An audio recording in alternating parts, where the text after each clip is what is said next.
Assalamualaikum warahmatullahi wabarakatuh. Saya Anissa Gunawan. Tugas Pertemuan 9 Makroekonomi tahun 2023 ditandai oleh penurunan nilai perdagangan barang global sebesar 5%, sementara perdagangan jasa justru tumbuh 9%. Menurunnya perdagangan barang disebabkan oleh melemahnya permintaan global, ketegangan geopolitik, dan ketidakpastian ekonomi global. Di sisi lain, sektor jasa seperti layanan digital, keuangan, dan logistik menunjukkan performa yang lebih baik, seiring meningkatnya digitalisasi ekonomi global. Dalam data ekspor dan impor dunia, Tiongkok mempertahankan posisinya sebagai eksportir terbesar, 3,38 triliun dolar. Amerika Serikat menjadi pengimpor terbesar, 3,16 triliun dolar. Negara-negara berkembang menghadapi tantangan untuk ikut serta dalam pertumbuhan perdagangan jasa karena keterbatasan teknologi dan infrastruktur. Pemahaman data. 1. Mengapa terjadi penurunan perdagangan barang namun peningkatan perdagangan jasa pada tahun 2023? Penurunan perdagangan barang terjadi karena melemahnya permintaan global akibat inflasi, suku bunga tinggi, dan pelemahan ekonomi di negara konsumen utama. Ketegangan geopolitik, seperti konflik Rusia-Ukraina atau ketegangan AS-Tiongkok, mengganggu rantai pasok global. Ketidakpastian ekonomi global, termasuk fluktuasi harga komoditas dan kebijakan perdagangan yang proteksionis. Peningkatan perdagangan jasa dipicu oleh akselerasi digitalisasi selama dan setelah pandemi COVID-19. Pertumbuhan e-commerce, teknologi finansial, fintech, layanan profesional jarak jauh, dan logistik digital. Perubahan pola konsumsi dari barang fisik ke layanan berbasis digital. 2. Apa dampak utama dari ketegangan geopolitik terhadap perdagangan internasional? Disrupsi rantai pasok global. Negara-negara mengalihkan sumber bahan baku dan barang jadi ke lokasi yang lebih aman, meningkatkan biaya dan waktu pengiriman.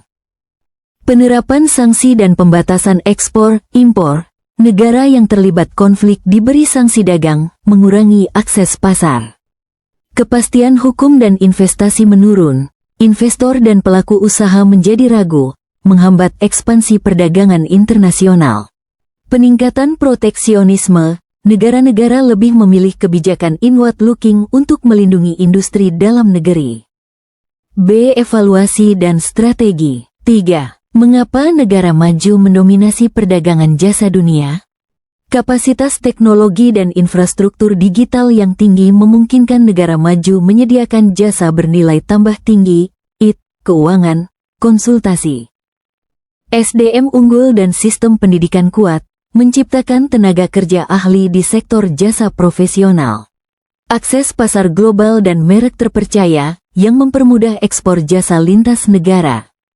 Ekosistem bisnis yang matang, termasuk regulasi jasa, perlindungan kekayaan intelektual, dan perbankan.